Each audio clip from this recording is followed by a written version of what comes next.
Salam saudara-saudara, berjumpa lagi dengan acara Pernikahan Bahagia.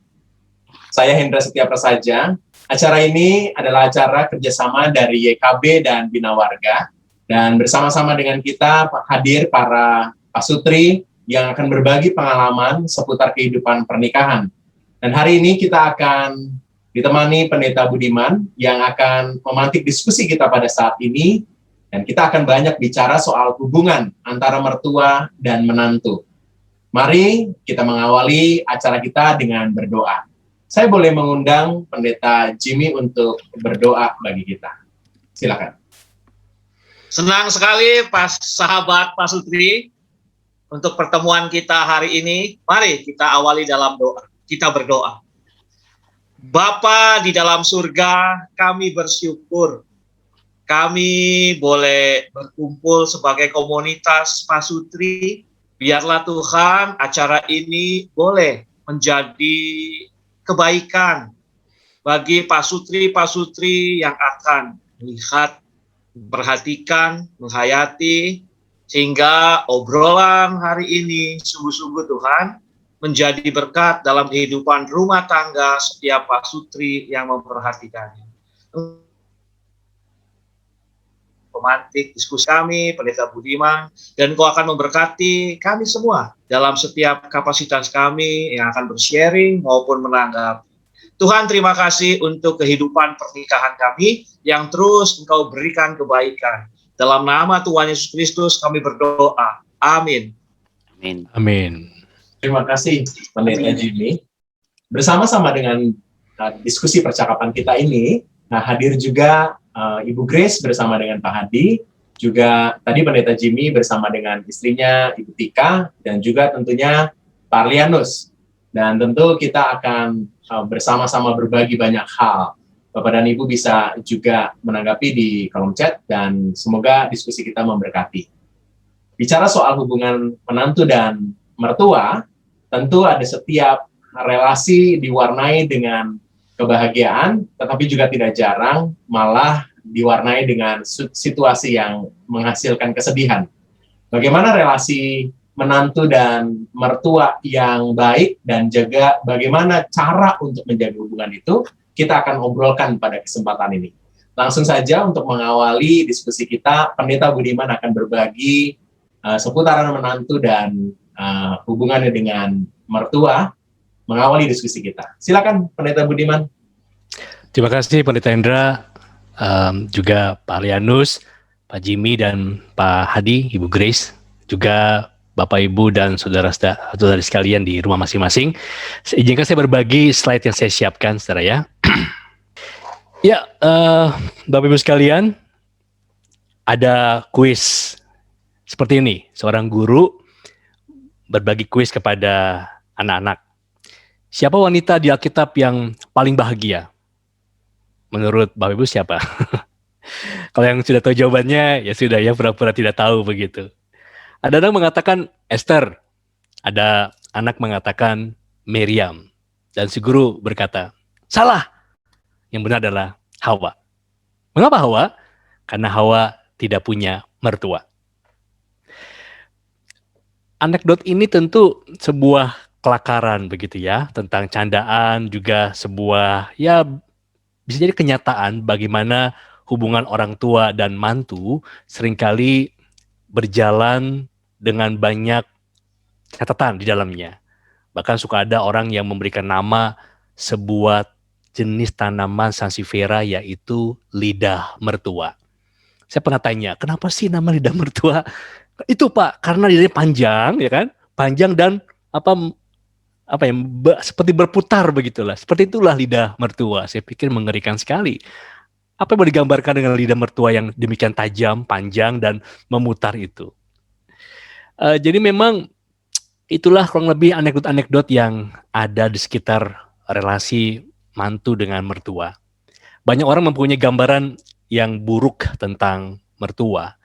Biasanya mertua, lebih-lebih ibu mertua, digambarkan dengan sosok yang galak, cerewet, serba mau tahu urusan anak dan mantunya. Dan inilah yang mengakibatkan hubungan mantu dengan mertua sering digambarkan menjadi hubungan yang menegangkan. Dan sewaktu-waktu dapat meledak menjadi sebuah keributan. Pernikahan selain menyatukan dua pribadi, pernikahan juga menyatukan dua keluarga. Bahkan ada ungkapan yang menyatakan jika kita menikah, kita tidak hanya menikah dengan pria atau wanita itu, tetapi kita menikah dengan keluarganya. Itu berarti masing-masing pihak, baik laki-laki, perempuan, mertua ataupun mantu, bisa melebur menjadi satu, menjadi keluarga baru yang lebih besar lagi. Tetapi kenyataannya proses melebur ini tidaklah semudah yang dibayangkan atau tak semudah membalikan telapak tangan. Seringkali ada kebiasaan-kebiasaan yang dibawa oleh masing-masing pihak, oleh mertua, oleh mantu, dan ada peran-peran baru yang harus dijalani oleh kedua belah pihak yang menyebabkan adanya perbedaan pendapat yang berakibat jika tidak dikelola dengan baik menjadi perselisihan. Salah satu yang sering terjadi adalah masalah hubungan mertua dan mantu yang kita akan diskusikan bersama-sama. Ada banyak hal yang bisa menjadi penyebab perselisihan mertua dan mantu, mulai dari masalah yang sepele sampai hal-hal yang menyangkut hal-hal yang prinsip. Tetapi walaupun demikian tidak berarti perselisihan ini harus, saya ulangi, walaupun demikian bahwa konflik ini atau perselisihan ini tidak mesti tidak dapat kita selesaikan begitu. Nah, kita akan berdiskusi dengan peserta di Zoom ini. Kebetulan ada Bapak Hadi dan Ibu sebagai pasutri yang menjadi mertua, dan kita semua ini yang masih yang punya mertua juga di keluarga masing-masing begitu. Ya, izinkan saya berbagi apa yang menjadi sebuah tulisan dari hasil survei. Geoffrey Algriff ini seorang doktor, profesor psikologi di Universitas Baltimore. Dia melakukan survei kepada ribuan mertua dan ada percakapan dengan ribuan mantu. Kebetulan konteksnya di Amerika Serikat. Walaupun beda konteks budaya, tapi ada hal-hal yang tentunya bisa kita pelajari dan cocok juga dengan konteks budaya kita. Saya berbagi sedikit saya dari apa yang disajikan oleh Griff dalam buku ini. Pertama adalah Griff ini memulai dengan pertanyaan besar. Hubungan mertua dengan mantu adalah hubungan yang dimulai dengan pertanyaan seperti ini. Apakah keluarga saya terbuka untuk menerima menantu baru? Dan apakah menantu itu terbuka menjadi bagian dari keluarga yang baru? Ini yang penting untuk dihayati. Bagaimana seringkali kedua belah pihak belum siap untuk kedua belah pihak bisa menerima satu dengan yang lainnya.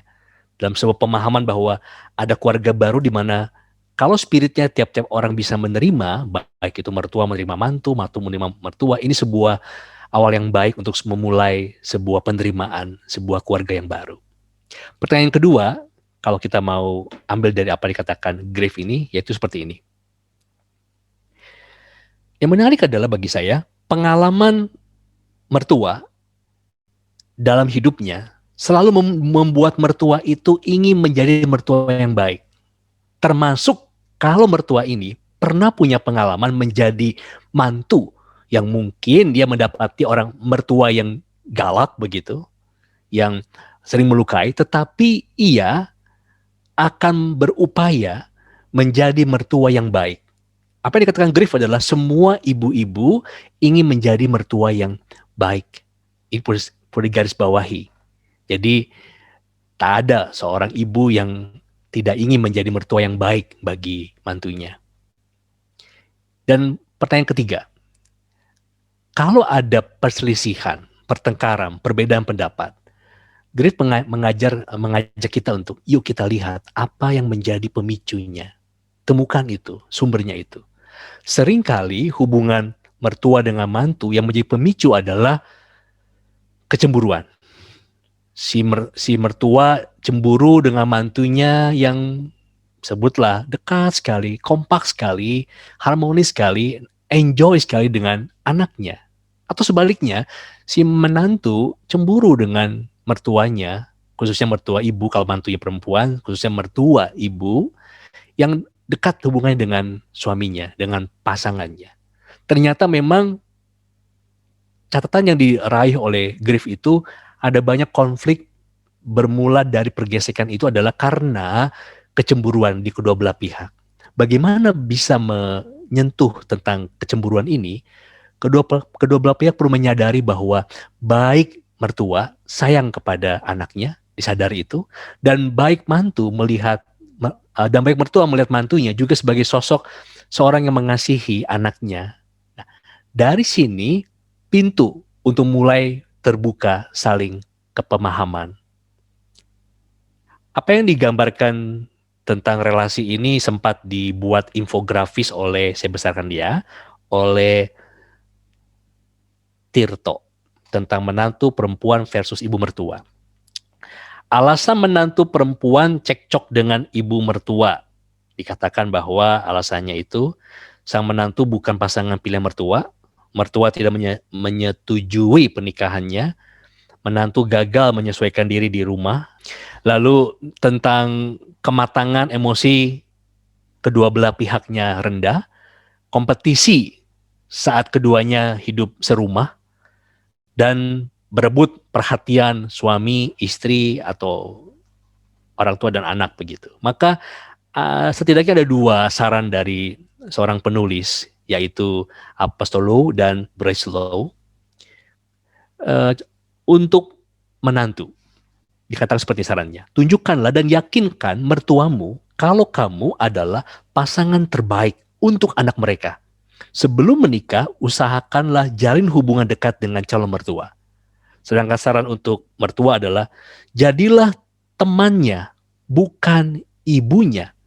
Pahamilah kenyataan bahwa dia adalah istri anak laki-lakimu. Dan perlakukan dia bagaimana kamu menginginkannya memperlakukanmu. Maka ini sebuah ajakan untuk kita bisa memulai sebuah relasi yang lebih baik antara mertua dengan mantu. Dan apa yang saya bagikan adalah hal yang bisa memercik diskusi kita, tentu lebih seru lagi karena kita akan mendengar pengalaman dari mertua, sepasang mertua, dan juga kita semua yang ada di sini, yaitu para orang-orang yang menjadi mantu dari mertua yang lain. Oke, terima kasih. Terima kasih, Pendeta Budiman, untuk mengawali diskusi kita, menantu dan mertua. Iya. Kalau relasinya baik, pasti menyenangkan, dan sebaliknya, itu menjadi sesuatu yang menyedihkan dan menjadi neraka kalau akhirnya relasinya nggak bisa ditata dengan baik. Nah, Bapak dan Ibu, saudara-saudara, ini ada banyak sekali pasti pengalaman-pengalaman kita dalam relasi menantu dan mertua, dan saya mau mengajak kita untuk memperdalam. Tadi Pendeta Budiman ngomong soal bagaimana relasi itu menantu dan mertua muncul diwarnai dengan harapan-harapan yang tidak sesuai dengan apa yang ada di benak salah satu pihak, entah mertua atau menantunya, dan juga bagaimana kegagalan-kegagalan untuk bisa membangun relasi di dalam kehidupan rumah tangga yang tentunya di Indonesia bukan hanya dua pribadi tapi dua keluarga. Saya mau ke Pendeta Jimmy dan Ibu Tika dulu nih ya. Gimana kalau menurut Pendeta Jimmy, Ibu Tika, relasi yang dirasakan dengan sang mertua bagaimana nih? Ya. Buat saya, mertua saya itu adalah mertua yang baik. Kami 11 tahun ya? Ya, 11 tahun pernikahan kami, belum pernah satu konflik yang sangat keras. Kami mau lihatnya itu sebagai cuman dinamika untuk saling memahami. Mama mertua memahami saya memahami mama mertua, dan saya pun mencoba untuk mengajak Tika. Tadi kalau Pendeta Budiman mengatakan bahwa apa itu pergumulan, apa yang bisa dilakukan menantu kepada mertua adalah membuktikan bahwa saya adalah pilihan yang terbaik untuk paling nggak yang baik lah untuk anaknya. Dan itu saya udah lakukan dari kami pacaran. Ya saya sih orangnya nggak tahu pede atau nggak tahu diri sih, ya itulah terserah Pak Arlianus lah sama Pak Budiman yang menilainya. Tapi selama saya pacaran, waktu awal pacaran, saya menunjukkan apa adanya dan gak diada-adain. Ya kalau saya suka bercanda, ya kadang-kadang juga kebablasan juga bercandanya. Dan ini menunjukkan bahwa saya ingin tampil apa adanya, dan biarpun mama mertua, karena saya cuma punya mama mertua saya melihat saya dengan kekuatan dan kejelekan dan hal-hal yang bagus. Dan sampai sekarang 11 tahun kami saling bisa memahami. Pun begitu saya juga coba mengenalkan Tika kepada mama saya bahwa Tika itu pilihan saya. Dan dalam situasi hal-hal yang tertentu, mungkin kalau mama saya nggak setuju atau mama Tika nggak setuju kepada saya, ya kita bicarakan dengan santai kok, nggak saling ngotot untuk mengubah pribadi-pribadi menantu-menantunya. Gitu kalau saya. Entah Tika tertekan nih, jangan-jangan gitu. Ya, kalau saya tuh tertarik dengan apa yang disampaikan oleh Pendeta Budiman tadi ya, bahwa mengenalkan terlebih dahulu gitu. Kepada calon mertua begitu. Nah, memang beda proses mama saya mengenal Jimmy dan saya mengenal mamanya Jimmy gitu. Kenapa berbeda? Karena kami itu kan kami sudah saling mengenal sejak kuliah begitu. Dan ketika kami masih kuliah di Jogja, Jimmy belum jadi pacar saya gitu. Kami belum pacaran.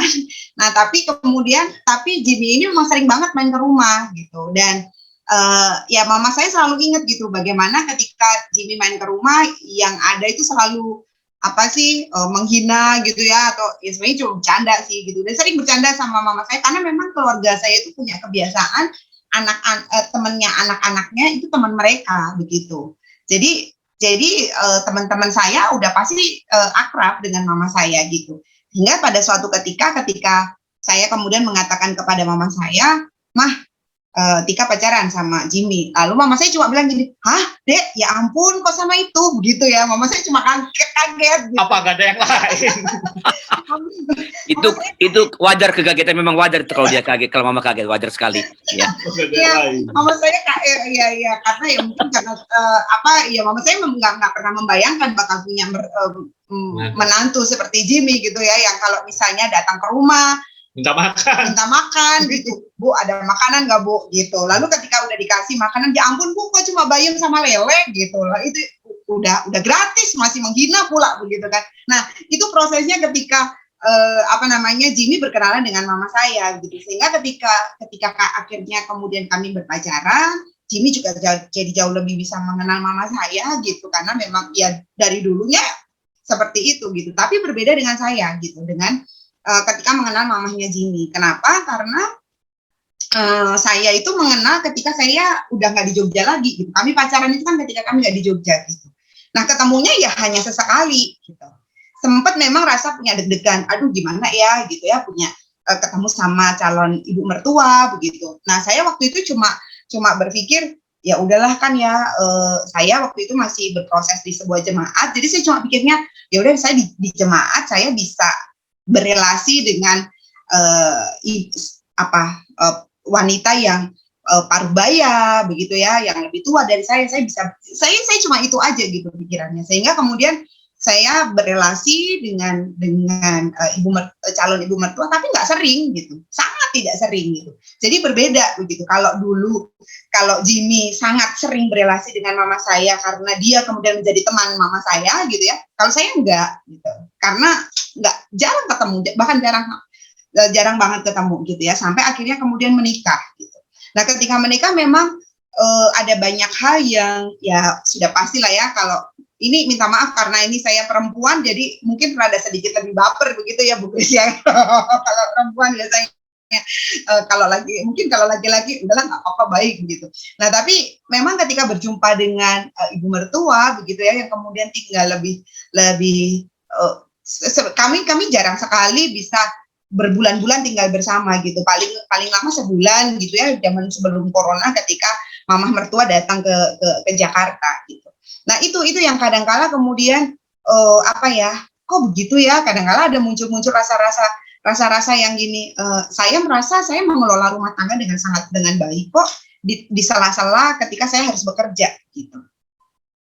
Ketika saya bekerja, saya udah merasa saya ini dengan baik kok kayaknya kadang menjumpai juga gitu, kok kayaknya ada ya, kok rasa nggak pernah benar ya di hadapan mertua begitu. Tapi saya bersyukurnya adalah dalam situasi yang demikian ini saya punya tempat mengadu begitu, yaitu Jimmy gitu. Ketika saya cerita, dan saya bersyukurnya Jimmy tidak kemudian mengatakan, oh ya memang kamu, mama tuh kayak begitu, kamu tuh harusnya gini, bukan begitu, tapi dia yang kadang-kadang dia cuma manggut-manggut gitu. Saya sebel, saya tuh mengharapkan dia membela saya begitu ya, tapi dia kemudian cuma manggut-manggut gitu.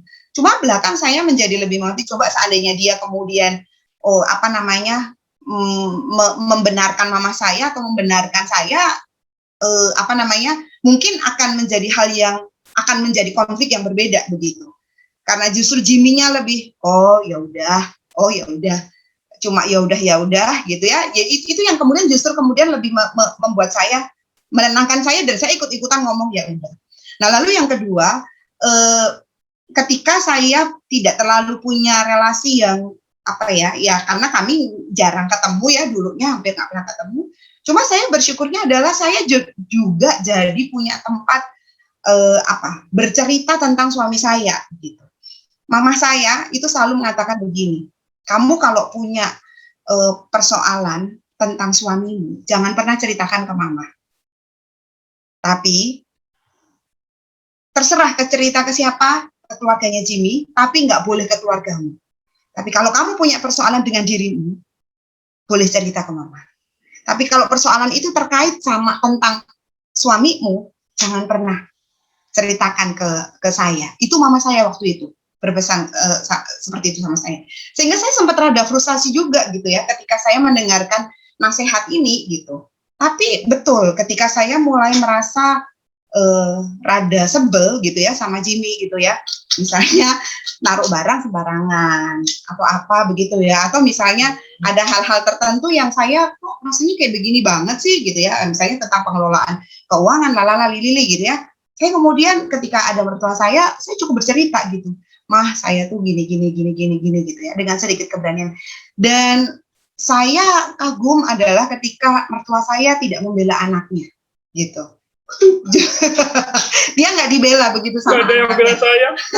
Tapi justru kemudian ya udah nanti mama bilangin gitu. Nah saya disitulah saya merasa sekalipun saya di awal saya nggak punya relasi yang baik dengan mertua saya, tapi saya punya tempat untuk ngerasani gitu ya, untuk ngomongin Jimmy, saya punya tempat gitu. Dan saya sampai hari ini bersyukurnya karena nasihat mama saya dan saya punya mertua seperti itu, saya kalau ngomongin Jimmy, saya ngomongin ngerasani Jimmy, ya saya punya tempat sekarang sama mertua saya gitu. Karena ternyata betul kata mama saya, lebih aman saya menceritakan kejelekannya Jimmy di mamahnya ketimbang saya menceritakan kejelekan Jimmy di depan orang tua saya dan keluarga saya yang lain. Itu, terima kasih. Terima kasih Pendeta Jimmy dan Bu Tika ya, bahwa pengenalan itu menghasilkan pemahaman ya, dan akhirnya pemahaman itu menghasilkan penerimaan, dan proses itu harus dibangun dengan berbagai cara-cara unik, berkenaan juga dengan kesepakatan-kesepakatan antara ibu dengan anaknya atau antar suami istri, supaya yang hadir dalam pengenalan mertua akan menantunya ini sesuatu yang baik terus ya. Dan akhirnya itu menumbuhkan kepercayaan, dan nanti secara natur akhirnya mengenal secara yang aslinya itu bisa terjadi ketika semua bisa punya relasi yang baik. Ini pengalaman yang bagus nih dari Pendeta Jimmy dan juga Bu Tika ya. Benar sekali apa yang tadi disampaikan oleh Pendeta Budiman, mengutip apa yang dibahas oleh Tirto tentang tulisannya Ellen Breslau, jadilah temannya, bukan ibunya ya. Nah itu kalau udah relasinya baik, kemudian akhirnya bisa membuat pengenalan jauh lebih mudah. Terima kasih Pendeta Jimmy dan juga Ibu Tika. Kita akan mendengarkan kesaksian dari Ibu Grace dan Pak Hadi, tetapi sebelumnya mari kita menyaksikan beberapa informasi berikut.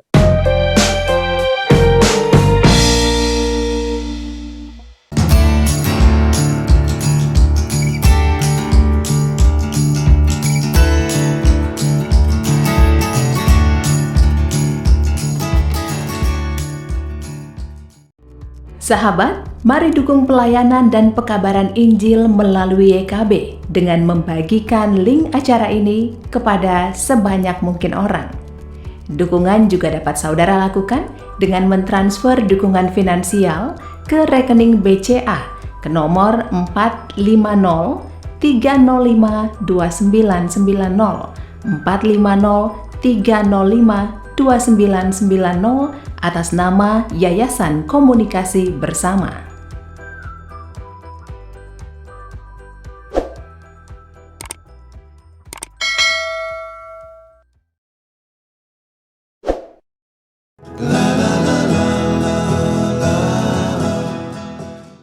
Terima kasih masih bersama dengan kami dalam acara Pernikahan Bahagia.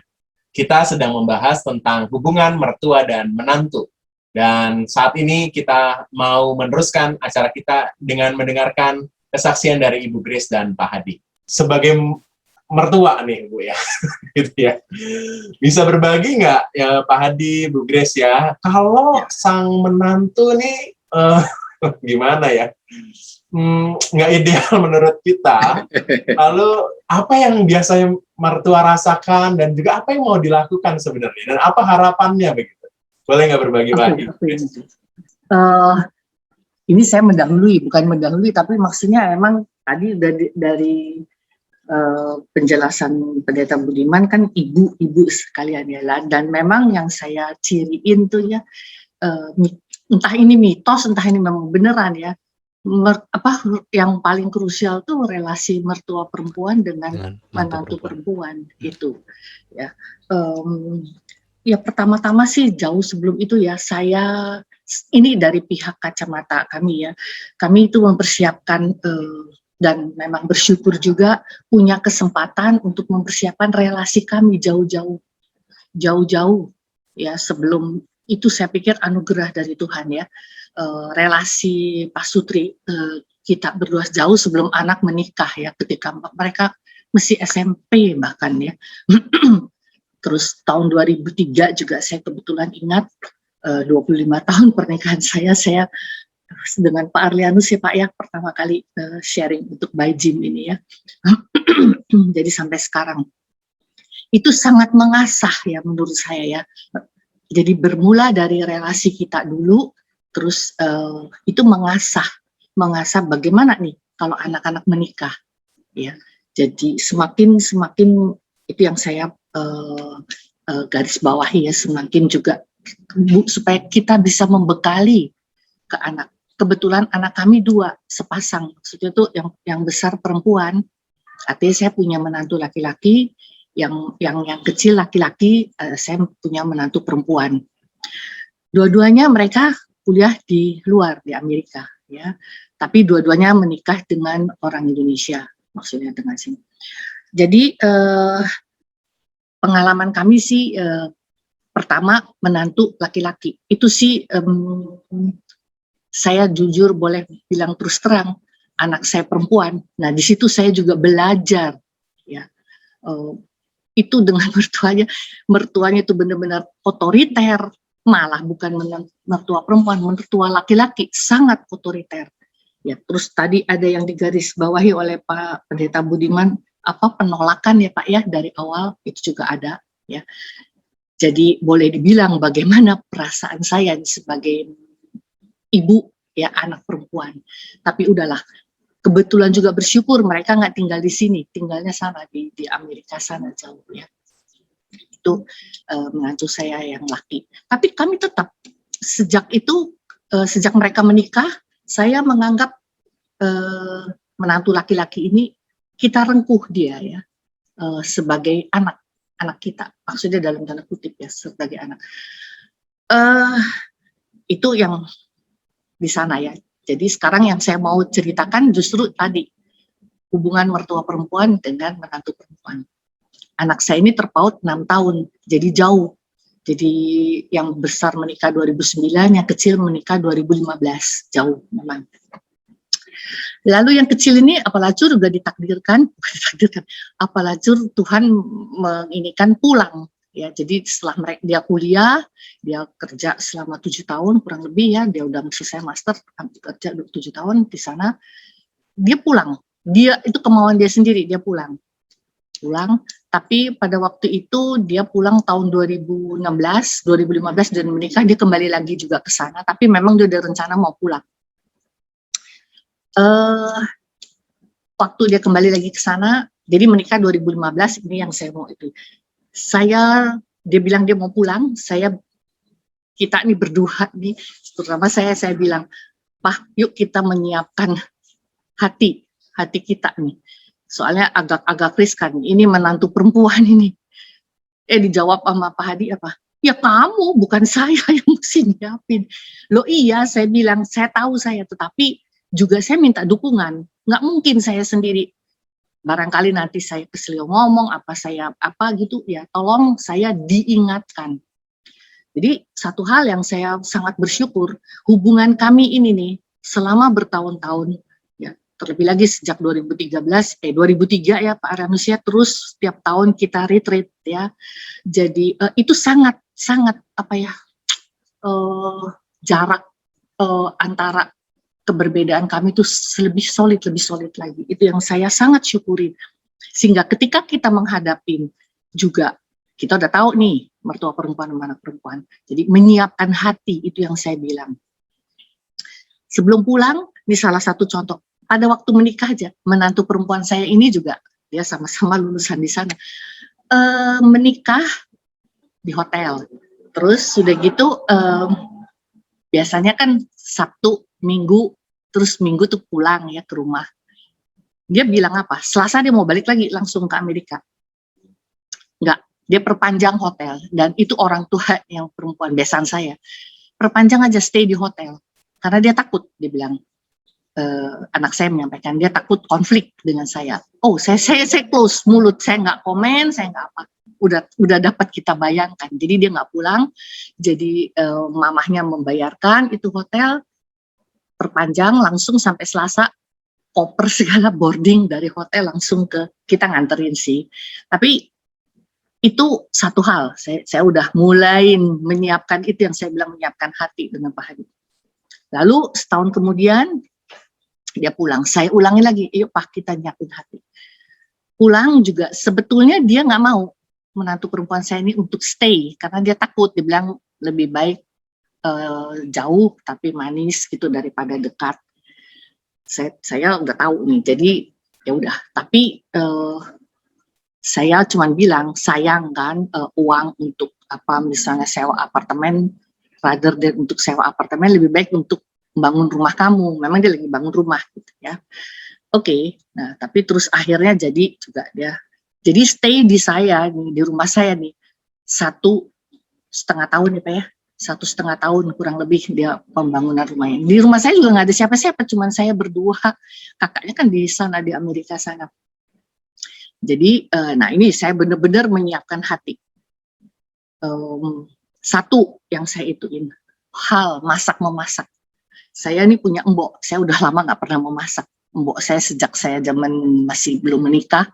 Jadi tinggal si embok tuh apa, masak dia udah tahu lah. Saya bilang sama Pak Hadi, pokoknya ini si Mbok nih, suruh dia yang belanja, suruh dia yang masak. Masak untuk kita semua gitu, berempat. Itu satu. Karena dia yang ratu. Gitu. Saya menginikan dia, memperlakukan dia ratunya di sini. Jadi saya nggak pesen menu apa-apa sama si Mbok. Pokoknya saya bilang, Mbok tanya sama Non Feby. Jadi si Mbok nih saya iniin, dia juga saya dorong untuk itu semua, pokoknya belanja di kulkas buah apa, walaupun itu saya nggak suka apa-apa, whatever, tetap nggak menjaga mulut kami. Pokoknya kalau menyiapkan hati artinya menjaga mulut untuk tidak sampai jadi konflik gitu. Kadang-kadang kan mulut suka ketelepasan gitu ya. Itu yang saya garis bawahi. Itu satu. Nah kemudian kedua, udah pasti nggak mungkin nggak ada konflik. Apalagi di 5 tahun pernikahan itu ya udah pastilah ya. Jadi keberbedaan itu. Kalau mereka konflik, mereka kan di kamar gitu ya. Kita tuh berusaha menahan, padahal si hati, aduh, kadang-kadang sampai berteriak juga kadang-kadang dia. Tapi saya udah bilang, kalau dia konflik, yang pertama saya peluk adalah menantu saya, bukan anak saya yang laki. Itu. Jadi entah apa permasalahannya itu kita tidak mau tahu. Jadi kadang-kadang dia sambil nangis, pernah nih ya, nangis gitu ya, akhirnya udah keluar juga. Terus pertama, saya peluk, ya, saya diamkan dia, tanpa pertanyaan, jadi saya peluk, saya diamkan dia. Biar dia sendiri kalau dia mau ngomong, sambil saya ngomong, Nyo, anak saya panggil Nyo ya, Nyo, kamu nggak boleh, ya, tentu kalau ada masalah, kamu, ya, pertama yang mami iniin kamu, karena kamu sekarang kan menjadi kepala keluarga, jadi tolong, ya. Jadi nggak boleh menyalahkan. Titik salah pertama adalah kamu. Itu yang saya garis bawahi. Itu menantu perempuan saya peluk. Itu selalu saya lakukan. Apapun. Semuanya pokoknya kalau apa misalnya pergi kemana gitu ya, saya selalu menanyakan. Mau makan, misalnya makan keluar gitu ya. Feby namanya, kamu mau makan di mana atau kamu mau rencana apa? Selalu saya tanyakan. Dia yang saya beri prioritas, ya bukan saya gitu. Itu yang saya terapkan, dan kebetulan juga Pak Hadi mendukung ya, karena itu yang saya bilang relasi kita dulu solid ya, dan kita tahu apa yang mau kita lakukan untuk mencegah konflik-konflik itu. 1,5 tahun lewat. Akhirnya dia pindah juga, bukan tanpa konflik. Itu konflik juga sering, sampai pernah besan saya datang dua-duanya ke sini itu ya. Jadi cuman saya tidak membela anak saya. Satu yang saya ingat. Yang saya bela adalah menantu saya. Karena dia tinggal di saya, ya saya tanggung jawab saya, artinya tanggung jawab saya untuk merengkuh dia, bukan untuk memarahi atau menasehati, itu enggak. Saya tutup mulut gitu. Makanya saya bilang sama Pak Hadi, ntar saya bawa plakban, saya tutup mulut deh kalau bisa. Karena bawel, kadang-kadang kan perempuan yang maklum ya Pak, dibicarakan banyak gitu. Itu boleh dibilang kunci keberhasilan. Nah, 1,5 tahun dia tinggal di sini, tahun 2017 Desember dia pindah ke rumahnya, udah selesai. Selama sampai ke sini juga, apa-apa juga kita terbuka semuanya.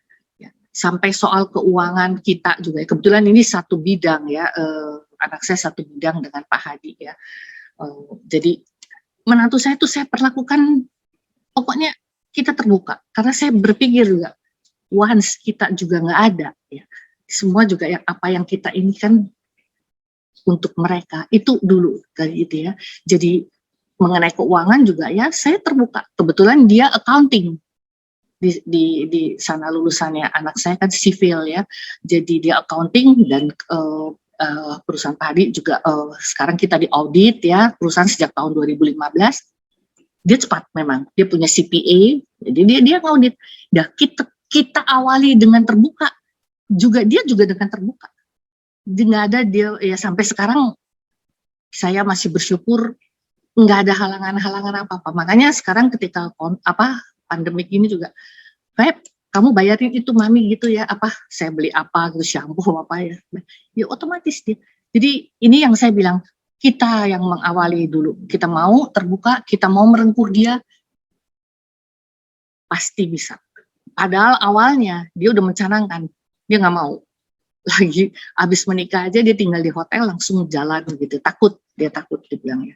Makanya saya bilang sama Pak Hadi ya, kita buktikan bahwa memang kita nggak ini, karena itu yang saya awalin, saya bilang hubungan kita dulu nih, mertua itu solid dulu ya, jadi baru bukan tanpa konflik, pasti itu konflik ada, tapi kita menyiapkan hati dan kita bisa melaluinya dan melakukannya. Itu saja. Pak Hadi mau nambahkan sesuatu? Ya kan. Kita punya 2 menantu ini unik Pak, baik menantunya maupun Bapak. Jadi saya banyak belajarnya. Di sharing saya pengalaman pribadi ini, terutama bagaimana menghandle sampai bisa terselesaikan dengan baik dan mereka bisa happy bersama-sama. Yang pertama dulu saya cerita anak saya dengan hubungannya itu kurang baik dengan mertuanya, terutama mertua laki.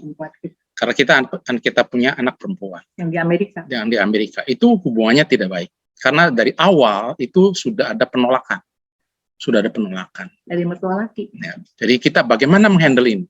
Kita bersyukur bahwa kita sejak tahun 2000 bersama Pak Arlianus tuh belajar pertama mengampuni dan relasi pasutri. Jadi kita sudah dipersiapkan dari awal. Itu keuntungannya.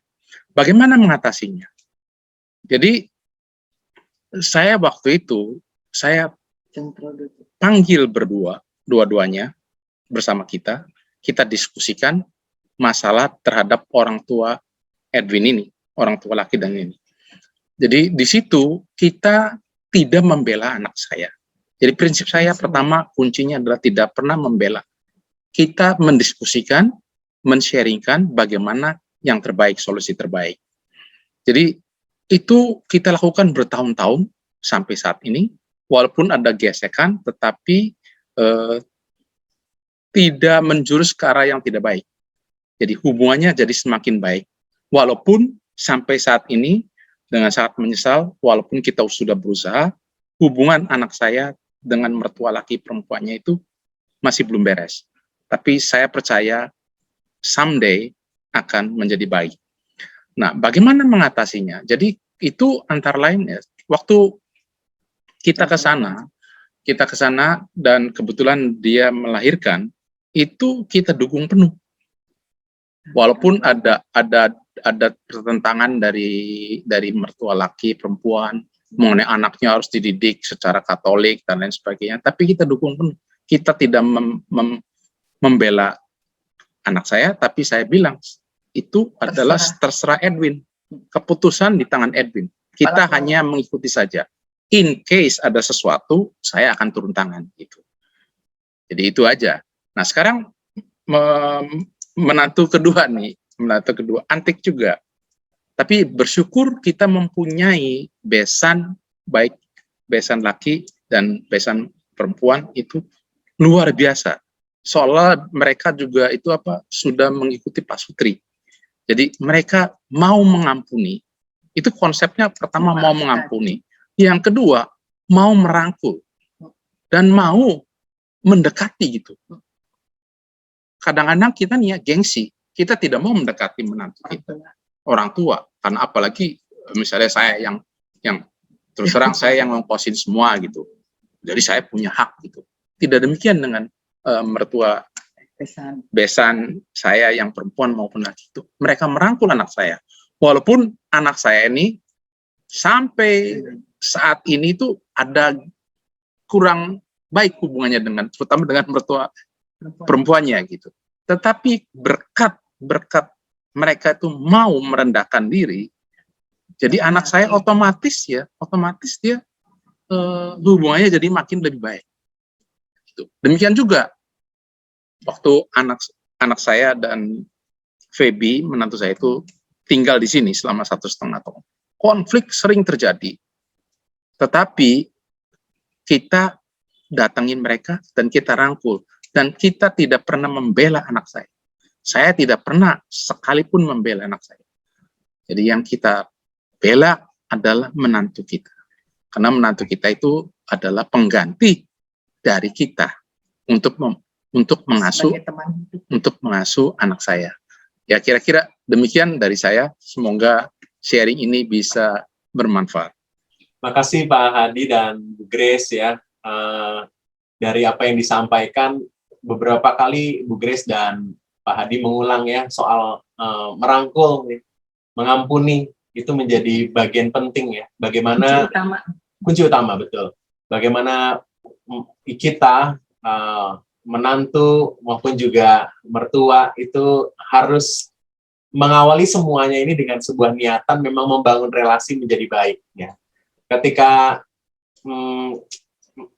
menantunya ibu memilih untuk nggak pulang tapi di hotel juga kan karena pengen ada relasi yang terus baik ya dengan pola-pola yang ia bangun sendiri. Dan ada banyak sekali hal yang sebenarnya pihak menantu maupun mertua punya kerinduan untuk membangun relasi itu dengan baik. Dan ada hal yang penting juga tadi disampaikan oleh Ibu Grace, ketika mau membangun relasi dengan baik, maka kesatuan sikap kedua mertua, laki-laki dan perempuan, pasangan ini, harus menjadi satu, harus sepakat, punya sikap saling mendukung, sehingga proses untuk membangun relasi dengan menantu bisa terjalin dengan baik. Dan bagaimana Bu Grace tadi juga mengatakan bahwa keberpihakan atau dengan memeluk menantu ketika ada konflik ya, itu menjadi ruang bertumbuhnya, bahwa mertuanya ini juga menyayangi sang menantunya begitu. Dan itu saya pikir menjadi satu penting ya. Nah, saya mau balik ke Pak Pendeta Budiman ya, sebelum nanti Pak Arianus menanggapi. Ya, Pak. Pak Budiman, ketika dalam situasi khusus ya, akhirnya sang mertua atau menantu sebaliknya juga begitu, harus tinggal satu rumah ya. Harus tinggal satu rumah.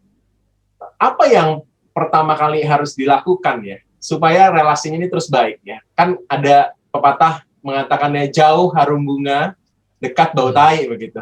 Dan itu seringkali begitu. Gimana nih supaya kalau tadinya sih jauh mau baik ya, ketika nggak serumah baik-baik begitu. Dan itu kan seringkali yang diperjuangkan, jangan serumah deh dengan mertua deh begitu ya. Tapi ketika situasi memaksa harus jadi satu rumah, apa nih hal-hal yang penting harus dipegang baik oleh menantu maupun juga mertua? Silakan Pak Budiman. Ya, baik. Yang pertama tentu ada saling kesiapan bahwa kedua belah pihak akan menerima anggota baru dalam satu atap begitu kan, siap dulu. Yang kedua adalah tentu menghormati tentang wilayah, walaupun tinggal serumah tapi ada wilayah mertua yang perlu dihormati sebagai sosok orang tua, atau dalam hal ini teman ya, teman bagi si mantu bisa begitu. Atau sebaliknya orang tua melihat mantunya juga dengan penuh hormat, menjaga ada ruang-ruang yang perlu dihormati di dalam satu atap itu. Nah, problemnya adalah ketidakmengertian tentang ruang itu yang seringkali diterabas oleh masing-masing pihak, baik itu si mantu maupun mertua. Dan kuncinya kembali lagi seperti pengalaman Pak Hadi dengan Bu Grace, satu atap itu kemungkinan tiap mertua dengan mantu itu bisa mempunyai modal untuk lebih akrab lagi. Walaupun ada potensi jika keintiman itu dalam satu atap ya tidak bisa dikelola dengan baik, bisa memunculkan pergesekan yang lebih besar. Tetapi tentu kita memilih untuk menerima modal ini sebagai kesempatan untuk baik mertua dan mantu ini bisa saling intim, saling akrab dalam satu atap. Penerimaan, kesiapan hati untuk menerima anggota baru, dan juga penghormatan terhadap ruang-ruang khusus baik itu mantu dan mertua di dalam satu atap itu. Begitu Pendeta Hendra. Terima kasih Pak Budiman ya. Ini jadi catatan penting nih untuk kita yang dalam situasi khusus membuat kita harus satu atap dengan mertua atau menantu ya. Pak Arianus ada catatan khusus kah tentang? Oh, nambahin boleh nggak Pak? Boleh. Nambahin Pak ya. Budiman. Silakan Bu Grace. Boleh, silakan. Tadi saya ingat Pak Budiman bilang bahwa ada ketidakmengertian. Saya itu iya Pak. Tapi maksud saya itu satu hal juga yang perlu saya garis bawahi juga ya Pak ya.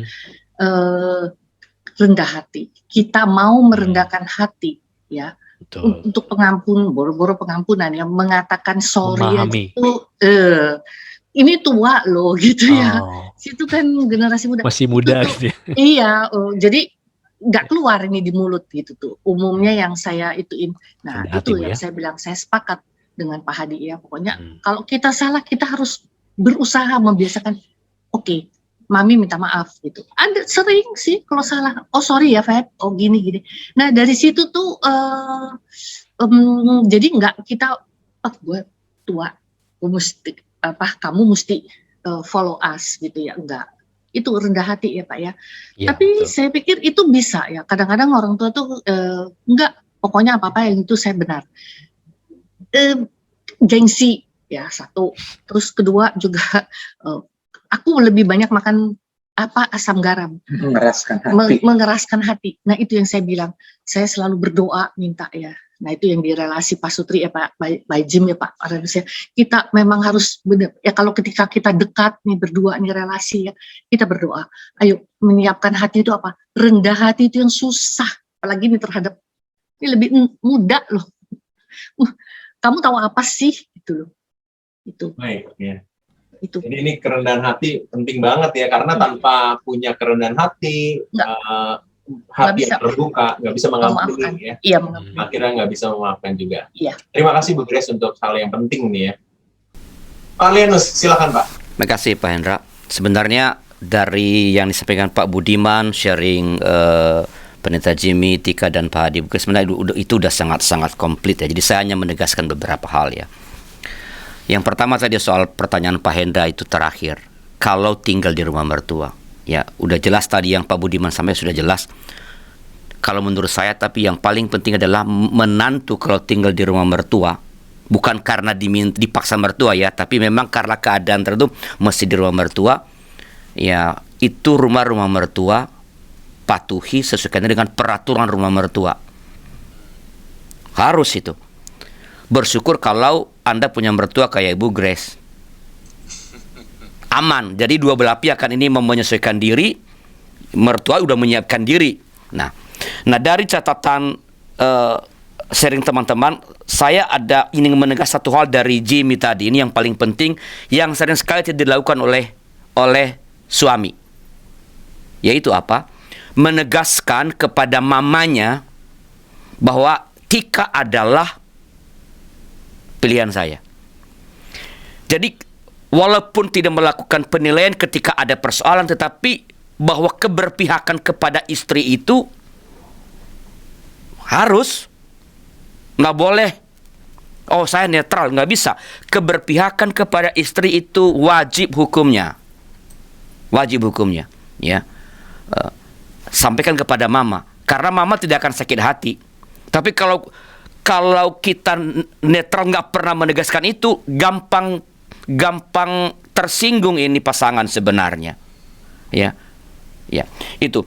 Dari Ibu Grace ini penting tadi, ini catatan dari Ibu Grace, menomorsatukan menantu untuk menentukan atau memberikan privilege kepada menantu untuk menentukan hal-hal yang dikerjakan bersama. Mau makan apa, mau beli apa, menantu. Ini menurut saya sangat penting. Jadi menantu merasa dihargai begitu, dihargai. Ya. Yang ketiga, terutama kepada menantu, jangan egois dalam berelasi. Doronglah suamimu untuk juga memberi perhatian kepada mamanya. Jangan cemburu kalau ia memberi perhatian ngantar mamanya ke dokter atau kadang-kadang ngajak mamanya ngopi berdua saja. Berilah waktu. Bayangkan 25 tahun lebih loh dia begitu sama mamanya. Anda baru 1, 2, 3, 5 tahun, 5 tahun pertama, you udah tahan, nggak boleh. Ya, berilah waktu. Kalau perlu, kamu udah lama nggak ngajak mama untuk ngobrol berdua tuh, sana lagi. Kalau mama mertua nanti sama mana istrimu kok nggak diajak, itu bonus. Itu bonus. Tapi ya jangan egois dalam berelasi. Itu yang perlu dilakukan oleh menantu. Itu akan sangat penting bagi mertua. Lalu jangan berkompetisi ya dengan mertua. Kalau mertua misalnya jago masak, ya udahlah biarin aja, kan syukur puji Tuhan. Masaklah mama, biar kami yang makan. Kan mengapa harus karena mama mertua saya ini jago masak, saya mesti bersaing jadi jago masak. Nggak perlu belajar masak yang jago kalau mertuamu jago masak. Ini hal sepele nih, nggak perlu. Ya, biarkan mama mertua tetap mensuplai itu. Ya kamu lakukan hal yang lain. Karena tadi kan sudah Pak Budi mengatakan, buktikan bahwa kamu adalah pasangan yang terbaik bagi anaknya, bahwa cintamu kepada anaknya tidak kalah dengan cinta mereka kepada anaknya. Jadi sekali lagi, ada banyak hal ya, ada banyak hal yang bisa kita bicarakan bagaimana mencipta relasi harmonis antara mertua menantu, mencegah terjadi konflik apa yang tetapi menurut saya Pak Hendra, penjelasan Pak Budiman, sharing Pendeta Jimmy Tika dan sharing Pak Hadi Bugres udah sangat komprehensif. Jadi saya nggak seperti biasanya saya ngomong panjang. Kali ini ngomong pendek saya karena udah sempurna. Puji Tuhan, terima kasih Pak Arlianus.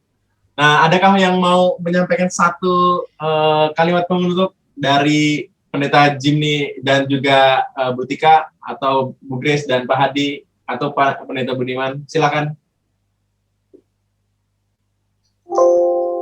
Ya, kalau buat kami begitu ya, kehidupan yang menarik dalam kehidupan berkeluarga itu bukan hanya tentang kami berdua begitu, tapi juga tentang bahwa ketika saya menikah dengan Jimmy, maka saya sebenarnya masuk ke dalam keluarganya Jimmy. Gitu. Dan ketika saya masuk ke dalam keluarganya Jimmy, saya nggak akan pernah bisa mengubah keluarga itu karena memang sudah demikian adanya. Oleh sebab itu yang bisa saya lakukan adalah bagaimana saya berdamai dengan situasi itu tanpa saya harus melukai diri saya atau saya kemudian meminta pasangan saya untuk berubah seperti yang saya mau. Karena sampai kapanpun saya nggak akan pernah bisa mengubah pasangan saya nggak pernah bisa mengubah tabiat pasangan saya, kebiasaannya, karena memang sudah bahkan mungkin dari dalam perut, udah bersama dengan orang tuanya gitu. Dan ya bagi saya ya sudah saya berdamai dengan situasi itu, dan ini yang menurut saya yang menjadi bekal saya adalah saya tidak akan pernah bisa mengubah situasi yang ada di luar saya, tapi saya bisa mengubah apa yang ada dalam hati saya begitu, dengan berdamai dengan situasi itu.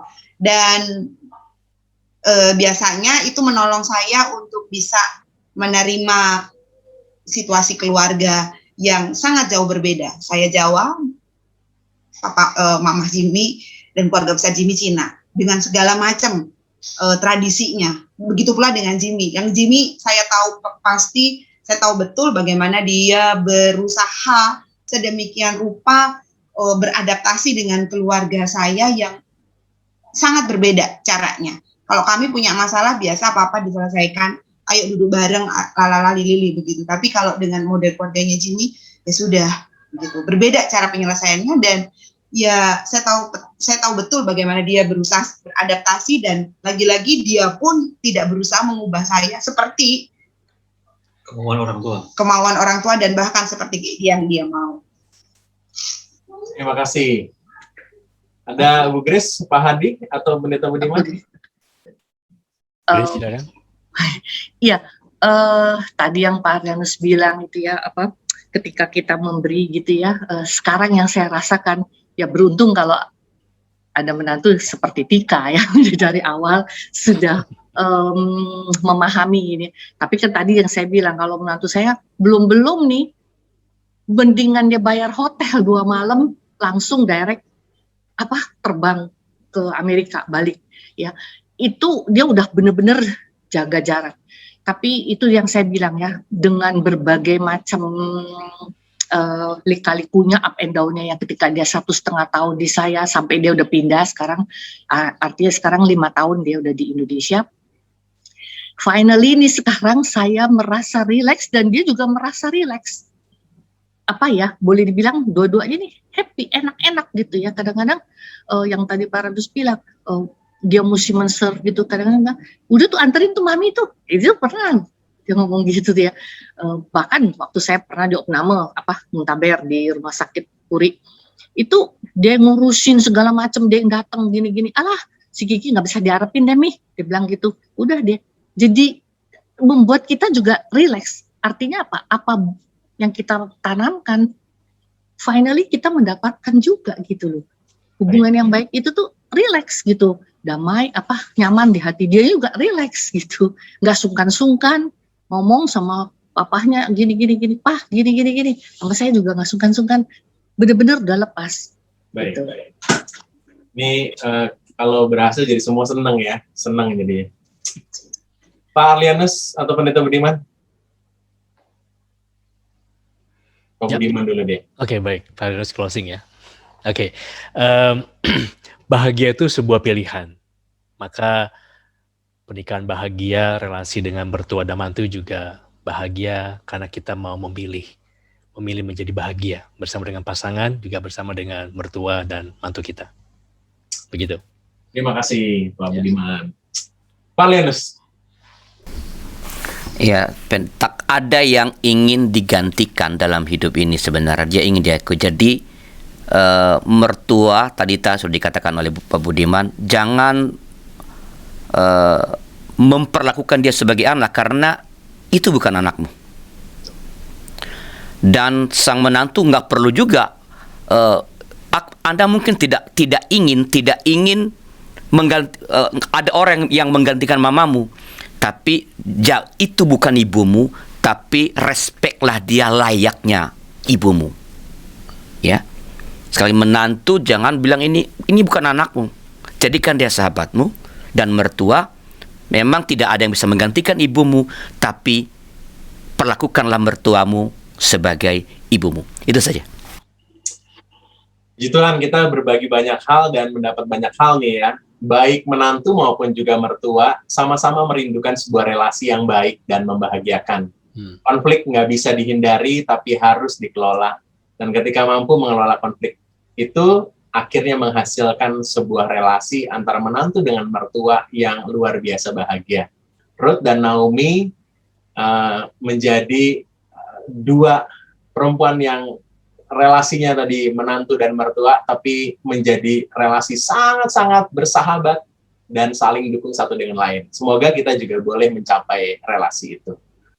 Terima kasih sudah bersama-sama dengan kami, dan ada banyak hal yang pasti menjadi pelajaran penting dalam membangun relasi antara menantu dan mertua.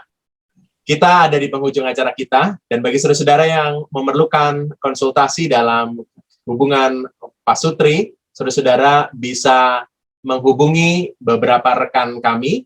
Yang pertama, saudara bisa menghubungi Pendeta Edwin bersama dengan istrinya Ibu Pungki di nomor 0878 28 535 190. Juga saudara bisa menghubungi Pendeta Jimmy dan Ibu Tika di 0877 7513 1000, dan juga saya bersama dengan istri saya Vika di 0812 3960 1234. Juga kepada Pendeta Daud bersama istrinya Christine di 0813 807 35250. Semoga setiap kita bisa bersama-sama bertumbuh dalam kehidupan pasutri yang lebih baik. Di penghujung acara kita, mari kita berdoa. Saya mengundang Pendeta Arlianus untuk menutup kita di dalam doa. Mari kita berdoa.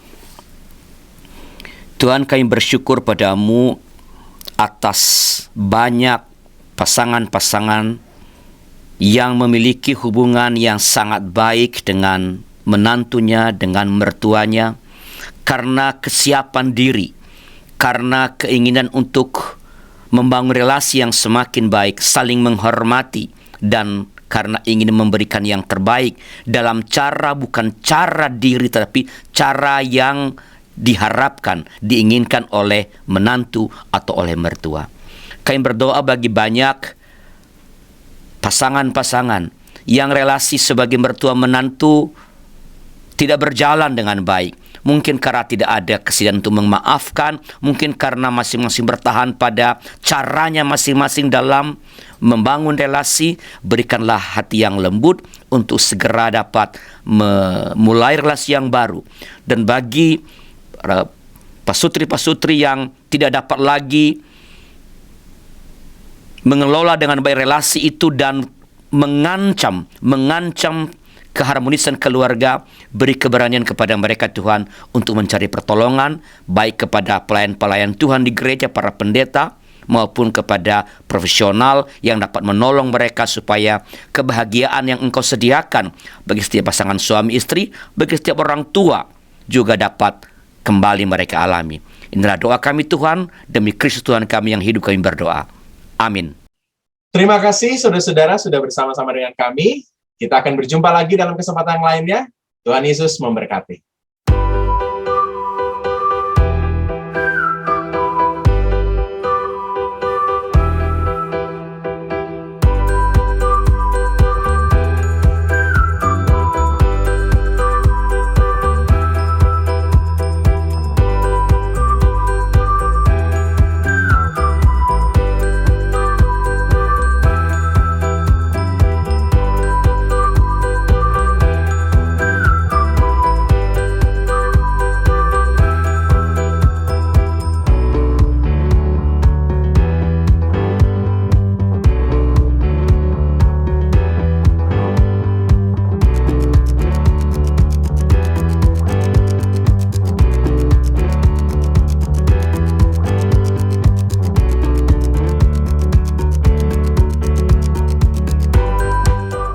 Sahabat, mari dukung pelayanan dan pekabaran Injil melalui YKB dengan membagikan link acara ini kepada sebanyak mungkin orang.